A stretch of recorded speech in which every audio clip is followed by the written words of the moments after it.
That's such an insane... Okay, that's awesome. Like, sorry, that rules. How can you be so confident and yet so wrong? Holy, that is so crazy.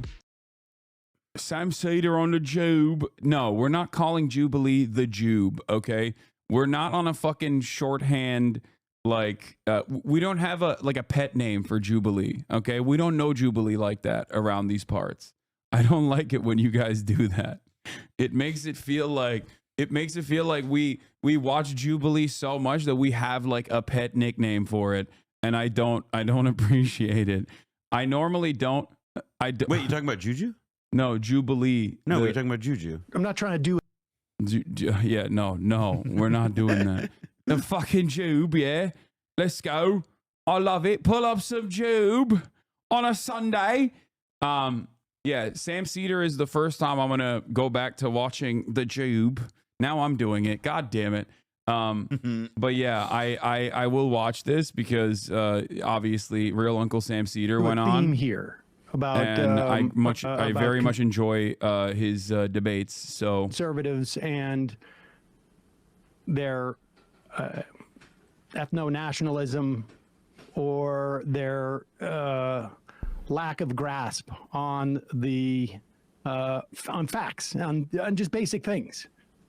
But it just so happens about a month and a half ago, I guess it was, I did the Jubilee Surrounded show, which is where I sit in the middle of the circle, and there are like 25 or 20, I can't remember how many it was, conservatives. Yeah. You know about it. Does your audience know what Outnumbered is, though? No, Outnumbered? I don't know if they still aired on Fox. It's probably gone now. But no, I don't even know what Outnumbered is, but this is Jubilee's, Jubilee's been doing this for a minute now. No, this was a Fox News show from Brendan, when he was a reporter, he used to have to watch this. And the whole premise of it was that they would have one man, and then they would be surrounded by a bunch of female pundits, but they're all right wing. So I don't really quite get how they created conflict out of it, but that was the premise. Oh, okay. Well, Sam Seder went on, and I assume made short work of the 20 people that they surrounded him with. They were young people, and there were a couple who I think sort of knew what they were talking about to a certain extent. They live in an information bubble. And so there was actually one guy who I talked to afterwards and showed him some of the stuff that I think comes up in the show. It's about an hour and a half long. We recorded 3 hours of it. I've seen the edit. It's fine. I don't really remember what happened at the time. But this is a promo they have put out. It's not all as... well, I don't know how to describe what you're about to see.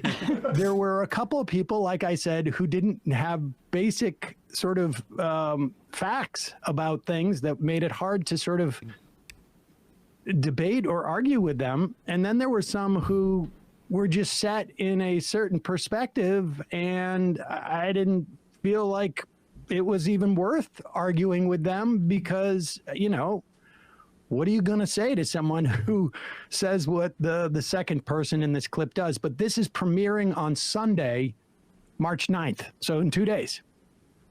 Every private and public sector gets tax cuts when you hire a person of color. Government agencies don't pay taxes.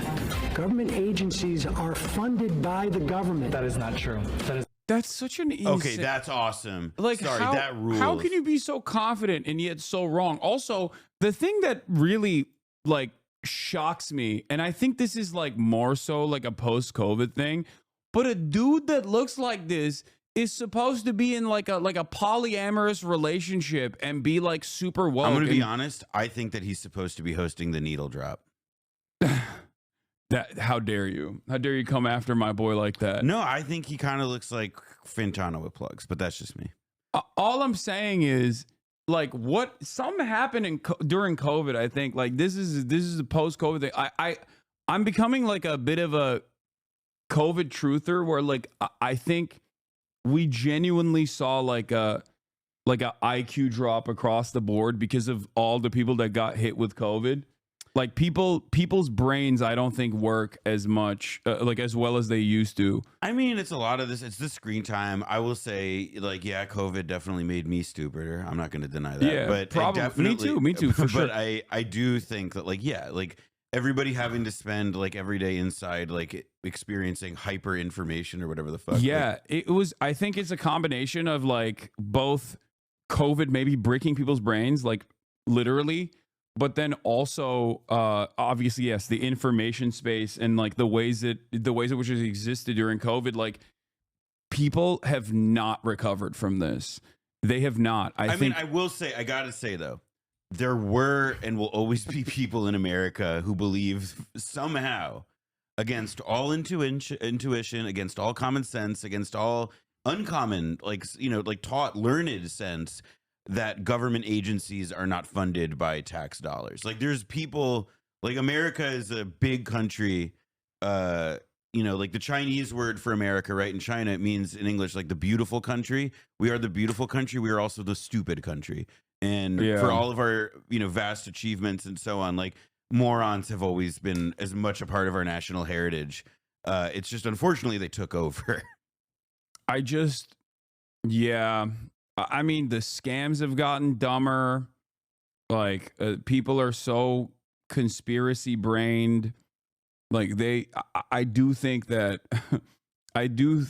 there is something deeply and very seriously wrong with the essence of America now, well, more than ever before. Like, if we're also being real, like we're just not used to morons looking like they should be hosting the needle drop.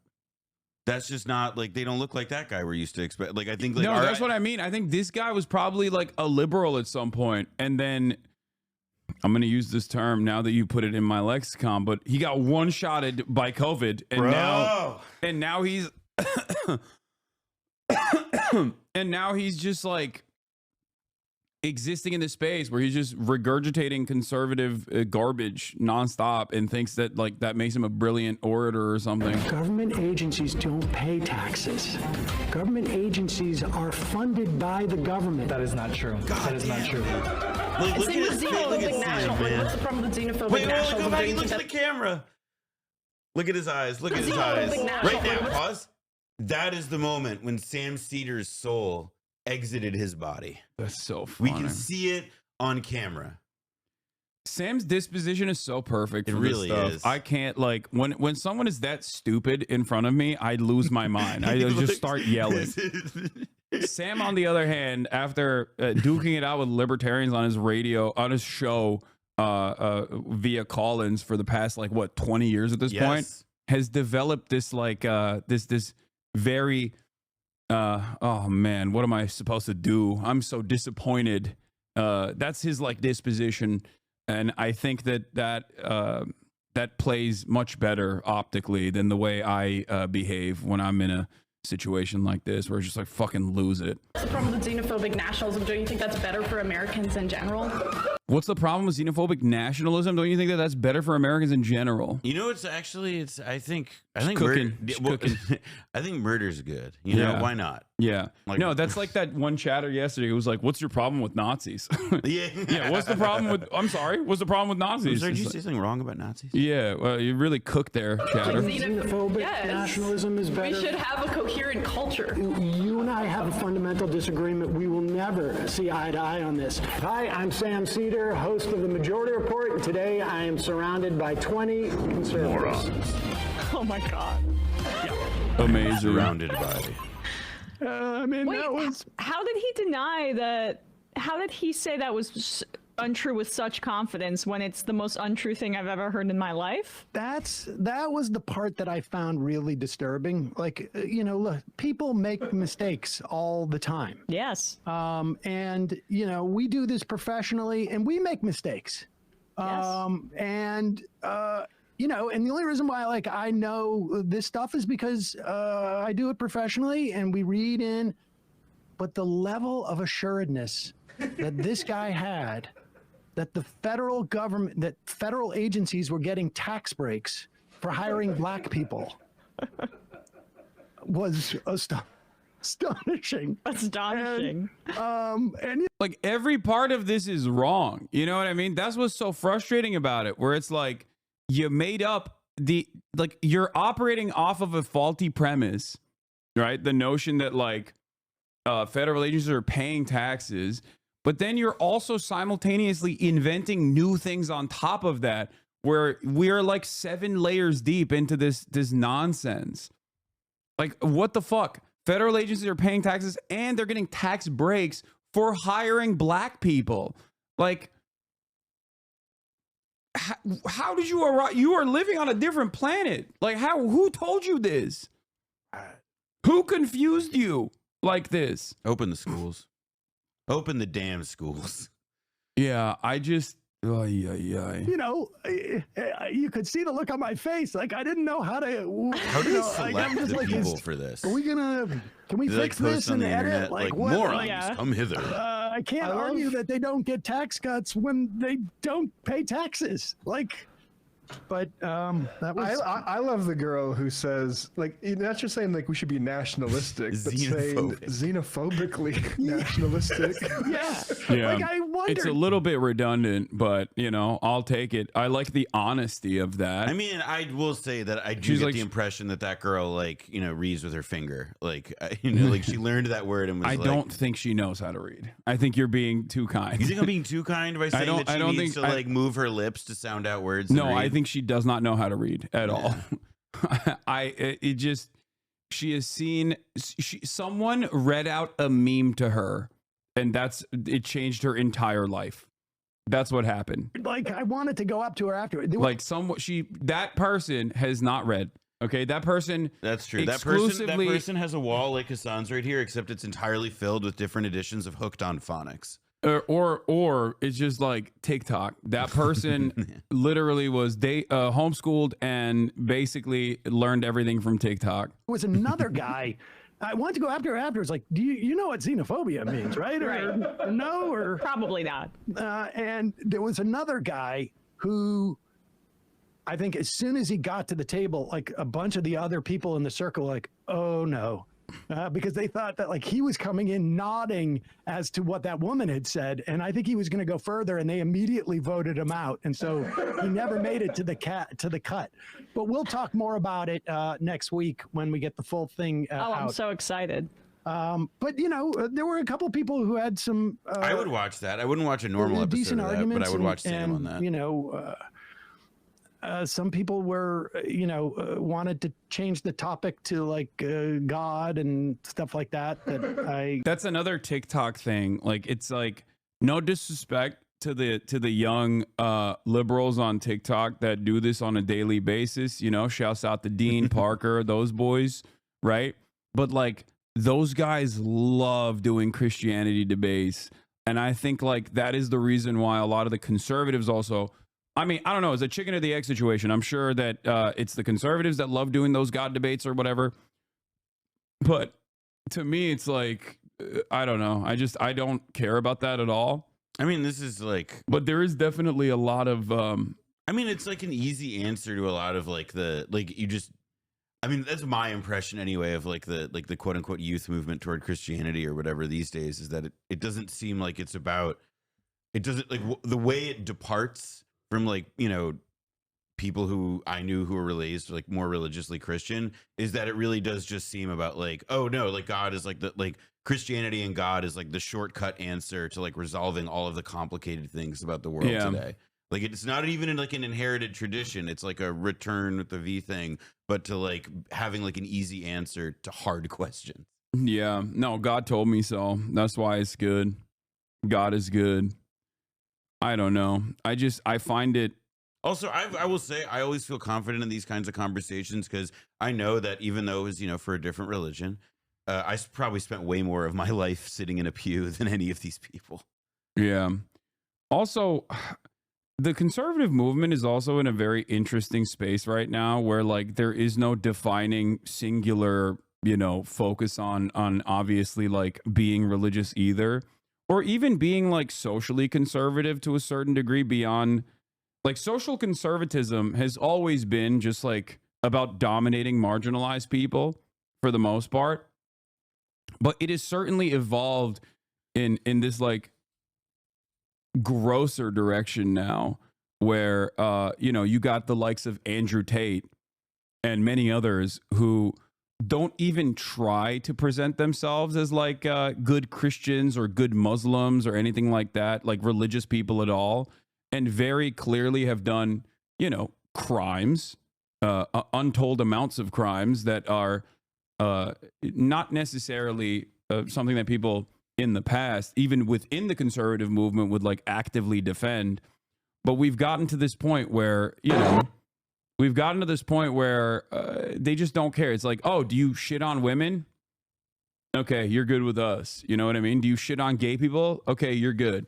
Like it's a more honest approach to conservatism, I think, in modern American politics, where they've just dropped they don't even try to like shelter or try to masquerade as like being moral. No. Or having like a moral foundation rooted within like a misunderstood version of Christianity, where they're just simply saying like, no, it's a vice. Like we are vice signaling. Like we are telling you that if you think women ain't shit, if you position yourself on the wrong side of virtually every historic event and every social movement, multiple decades after said social movement has set in and become the norm, like, normalizing gay people existing in society and shit, then you're good. You're good with us. I mean, it's also like another piece of how like they've like lost all sense or appreciation for like decorum and public morality, is that they dress like that. Like that's like one of the worst suit jacket colors I've ever seen. I know. It's like for Easter Sunday in the apocalypse, in like the nuclear bunker. Yeah. Like the Nelk boys are parading these guys around, the Tate brothers. There is like another quality to this though, which is that like the actual like the thing that like, right, like why it's okay to call people slurs, why it's okay to like just like be a hateful person, is that it's like it's about like the way it seems like it comes down to these guys is that, well, it's about power, and like if you're able to exercise power and dominate other people, might is right. And like, like this goes to like the alpha male top G shit of like, oh yeah, like it's actually cool and good to run like a sex trafficking network out of Romania. Yeah. It's actually like a sign of, and then, like the reason that like fucking Facebook board member Dana White is like embracing these guys is just like a recognition that these guys are popular, and that they have, by like espousing this, like their ideas of, will to power as being essentially like the guiding force of humanity. They're like, yeah, fuck it. Like I can buy that too. Yeah. And it just like, that's how it, it's an acceptance, even if like Dana White is not himself like running out and doing the same things as like the Nelk boys or the Tate or whatever. I mean, he is though. Dana White is also a woman beater. Yes, so like Dana White literally hit his wife on camera, but like, so that's the, he's just dapping up another woman beater, which, by the way, women beating for the Tates is like the lowest crime that they've done. That's how severe the rest of the crimes are. Not to say that like beating a woman is acceptable. It's like we do it, we get away with it. It's like giving us all our rewards, all of our jewelry, all of our treats, all of the things that compose what we find valuable and meaningful in life. And happy Women's Day, by the way. Happy International Women's Day. Yeah, exactly. And then somebody like Dana White all the way up to Donald Trump, like they see them both, like obviously like they see birds of a feather, but they also see people who, like, because of the implements of mass media these days, are incredibly popular. And so it just becomes like this reinforcing feedback loop. Like the effect of seeing fucking Top G get embraced right there in this context is just going to be that like more 6-year-olds are going to think it's cool to call women bitches and sluts. Yeah. And what's interesting, yeah, but then his wife was hitting him on camera too. What a hypocrite. Thank you for debating. Thank you for bravely debating the virtue of beating the shit out of a woman. Thank you. Okay. This is cool. I like that. That's what I want to do in the marketplace of ideas. It's like, well, when is it acceptable to beat the shit out of a woman? So yeah, Dana White defenders in the chat. So I guess the point I was trying to make is that conservative politics always revolved around dominating those who are vulnerable, for sure. But at least in the past, they tried to have a comparatively more gentler approach, because they would try to hide that it was just about pure domination, and they would create like a sense of perceived victimhood, where it wasn't just like gay people need to be killed, they should not be in polite society, but it was more so like gay people existing in society is actually harming us, good Christians, right? Like we're actually, we're actually being wrong. We're the wronged party here because gay people exist in society. We want to protect our family values, or we want to protect Christianity. And now it's more so just like, nah, gay people are groomers and pedophiles, even though, Stavi had a joke on this last night as well. It's like, if there was the Olympics of pedophilia, pretty sure the LGBT community would get washed by the Catholic Church priests. Like, they would be just putting up insane numbers. You know what I mean? And also, it like also Andrew Tate literally openly talked about like trying to fuck or fucking like a 15-year-old or a 16-year-old or something. So it, like, what are we talking about? What are we talking about? If there's a pedophilia, like, that's what I mean. It's like the very obvious, gross, overt, shameless nature of it all that really pisses me off when people are just like, yeah, it's cool when they do it. Actually. Also, it's like, I gotta say, like, it's fucking horrifying that, like, oh yeah, our State Department, our government is going out on a limb to help these guys. Like, that to me is part of why, like, one of the things that it does, like, feels like especially like weird and creepy is this, like, just the idea that there's now some sort of like constituency or lobby for this in politics that like isn't even like, doesn't even care about like the decorum of embracing in open arms people who do like, Olympiad level sex crime stuff. Yeah. Look at the local news story about a woman teacher molesting a boy student. Chuz loved that and celebrated. Yeah, that's classic. They used to do that in the past too. It's like, oh, if I was a boy back then, that is a 15-year-old South Park joke. Yeah, it's like, oh, I would have loved to have been raped by my older female teacher. Like, that's like a classic trope. But this is like one step above that as well. I mean, that's also gross and unacceptable. But like, we have the more the permission structure opens up to be overtly gross and like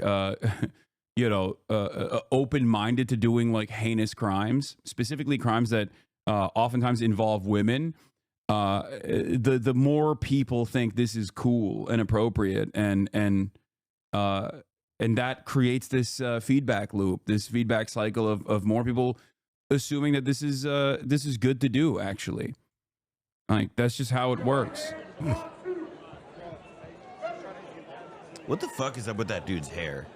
I don't looks know. Like it's like he's like, yeah, give me the shark. It's weird because like he just didn't want to get hair plugs or even like go bald like his brother, and it's like, dude, come on, we can see it's basically touching the back of your dome. Like, what are you doing? Pepe Le Pew ass motherfucker. Yeah, I find it really strange. I have a Dana White impression. What? Why? That's what he looks like to me. Yeah, a lot of these guys look like heartburn, dude. They look like heart disease. There's a line from, we already talked about The Thick of It, from the movie that they made of The Thick of It, like In the Loop. Yeah, I love that movie. Yeah, so like when shouts out to Armando Iannucci. When James Gandolfini says to Malcolm Tucker, "You look like squeezed dick." Or no, sorry, it's the other way around. It's what Capaldi says to James Gandolfini. Like, that's what I think of when I see Dana White. I think squeezed dick. Yeah. It's just like this open embrace of like genuinely bad people with truly abhorrent opinions that have also done awful things, like crimes in general, like some of the worst kinds of crimes that you can think of. Epstein level, but at like a smaller, like a poor man's Jeffrey Epstein, basically, is certainly not good. I don't know. I don't know what else to say about it other than the fact that I think it's not good. God damn, dude. Holy shit.